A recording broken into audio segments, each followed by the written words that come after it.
सटलू न कबो हमरा पाजा, माजा केहू अउरी लूटता। सटलू न कबो हमरा पाजा, माजा केहू अउरी लूटता। तो हेलो दोस्तों, आपका स्वागत है हमारे YouTube channel writer Mahesh Prajapati में। तो दोस्तों, आज हम एक न्यू ट्रैक सैड सॉन्ग लेकर आए हैं जो काफ़ी अच्छा मैटर है, मार्केट में बजने वाला मैटर है, हिट होने वाला मैटर है। तो चलिए स्टार्ट करते हैं बिना समय गवाए मुखड़े के साथ। मासूम चेहरा देखी कोई तो हंसे प्यार हो, जननी न धोखा देबू जानवर यार हो। मासूम चेहरा देखी कोई तो हंसे प्यार हो, जननी न धोखा देबू जानवर यार हो। कौन गलती के दे तारू साजा, माजा केहू अउरी लूटता।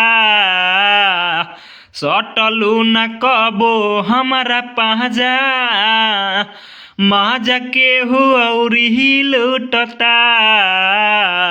सटलू न कबो हमरा पाजा, माजा केहू अउरी लूटता। अंतरा फर्स्ट देहले बाड़ दहर दयासन, हमसे ना सहाता। तोरा बिना जान अब जियलो न जाता। दिल बाड़ दहर दयासन, हमसे ना सहाता। तोरा बिना जान अब जियलो न जाता। जगले रात बीतय बजाता, माजा केहू अउरी लूटता।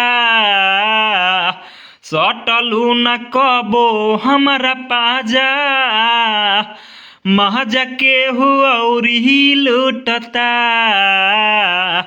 सटलू न कबो हमरा पाजा, माजा केहू अउरी लूटता।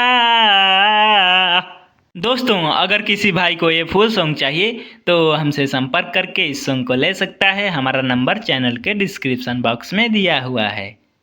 तो दोस्तों, इसी तरह का बेहतरीन से बेहतरीन सॉन्ग पाने के लिए हमारे चैनल को सब्सक्राइब करें और वीडियो को लाइक करें, शेयर करें और कमेंट करें।